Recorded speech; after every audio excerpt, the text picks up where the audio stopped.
नमस्कार, स्वागत है आपका वर्ल्ड न्यूज़ इंडिया में और मैं हूं आपके साथ परवीन शर्मा। आज हम बात करने जा रहे हैं हरियाणा की राजनीति में आए नए उछाल की। उछाल आया हरियाणा में बड़ौदा के उपचुनाव को लेकर। बड़ौदा विधानसभा सीट सोनीपत में पड़ती है और यहां पर श्री कृष्ण हुड्डा विधायक रहे थे, जिनका के पिछले दिनों स्वर्गवास हो गया, जिसके बाद से ये सीट खाली हो गई और कोरोना के चलते यहाँ पर चुनाव काफ़ी समय लेट हो रहा है। बड़ौदा का चुनाव इसलिए भी महत्वपूर्ण है क्योंकि ये सीट जाट बाहुल्य सीट है और सोनीपत जिले में पड़ती है। सोनीपत विधान लोकसभा में पड़ती है और सोनीपत जिला जो है भूपेंद्र सिंह हुड्डा का गढ़ कहा जाता है।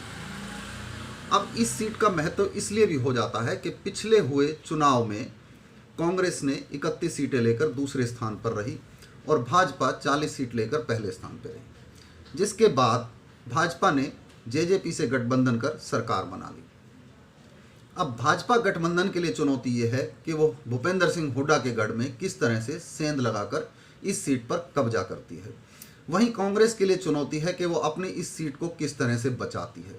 इसके अलावा एक जो तीसरी पार्टी है इंडियन नेशनल लोकदल, उसके लिए भी ये चुनाव बहुत महत्वपूर्ण हो जाता है, क्योंकि जेजेपी के अलग होने के बाद से, दुष्यंत चौटाला और अजय चौटाला के अलग होने के बाद से इनेलो के जो सुप्रीमो हैं वो कहीं ना कहीं हरियाणा में अपनी ज़मीन तलाशते नज़र आते हैं। लगातार वो हरियाणा का दौरा कर रहे हैं और विधानसभा में भी वो कहीं ना कहीं हरियाणा को लेकर बोलते हैं।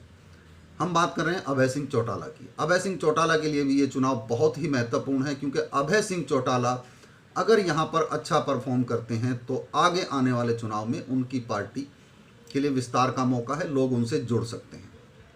लेकिन सबसे बड़ी जो चुनौती है वो कांग्रेस और बीजेपी के लिए है। दोनों की यहाँ पर जमकर टक्कर है और दोनों ही पार्टियां अपनी पूरी ताकत यहाँ पर झोंकने को तैयार हैं। अभी बात ले ले राहुल गांधी की ट्रैक्टर रैली की। किसान बिल को लेकर लगातार कांग्रेस हरियाणा, पंजाब, राजस्थान, हिमाचल सब जगह लगातार बीजेपी पर हमलावर है। पंजाब में तो किसान रेलवे ट्रैक पर कब्जा करके बैठे हैं। हरियाणा में जब राहुल गांधी पंजाब से घुसने की तैयारी में थे तो उन्हें बॉर्डर पर रोक दिया गया। क्या डर है बीजेपी को नहीं पता, लेकिन हाँ, कहीं ना कहीं ये इफेक्ट बड़ौदा उपचुनाव को लेकर जरूर नजर आता है। भाजपा को डर है कि कहीं ना कहीं कांग्रेस जो एकजुट होती जा रही है, तब से बंसल ने ज्वाइन किया है महासचिव ने और प्रभारी बनाए गए हैं हरियाणा के, तो उनकी कोशिश है कि बिश्नोई, कुलदीप शर्मा, भूपेंद्र सिंह हुड्डा, किरण चौधरी, यानी ये इतने सारे नेता हैं जो अलग अलग गुट को लेके चलते हैं। और अब विवेक बंसल की कोशिश है कि वो इन सबको एक कर बड़ौदा चुनाव में अपनी पूरी ताकत झोंक दें। कांग्रेस यदि ये चुनाव जीतती है, हालांकि कांग्रेस इस चुनाव को क्योंकि कांग्रेस के पास ही ये सीट थी और कांग्रेस ही जीतती है तो 31 ही विधायक रहेंगे उनके, क्योंकि फिलहाल 30 विधायक हो गए हैं उनके।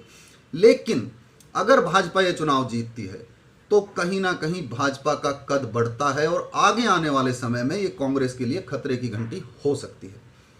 अब इस खतरे की घंटी को बचाने के लिए कहीं ना कहीं कांग्रेस अपनी पूरी ताकत झोंके हुए है। राहुल गांधी के दौरे के दौरान सभी नेता एक मंच पर दिखाई दिए, एक सुर में बोलते दिखाई दिए, जिसको कि आप भाजपा के लिए खतरे की घंटी मान सकते हैं।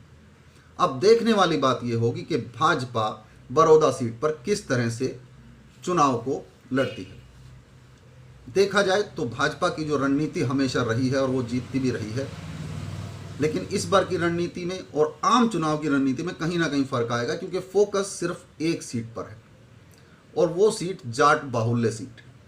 जाट इफेक्ट पहले भी भाजपा झेल चुकी है आम चुनाव में, जहां 75 पार का नारा दिया था वहां पर भाजपा बहुमत भी नहीं ले पाई और 40 पर सिमट गई। अब उसका इफेक्ट क्या आता है। और दूसरा, किसान आंदोलन जो इस समय अपने पूरे चरम पर है, उसका भी कहीं ना कहीं भाजपा को नुकसान होने की संभावना जताई जा रही है।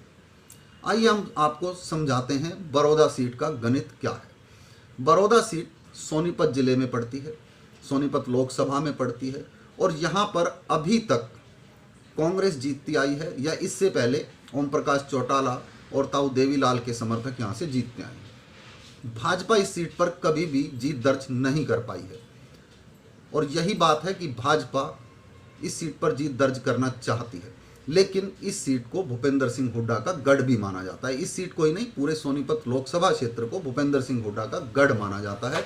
और आपको बता दें कि पिछले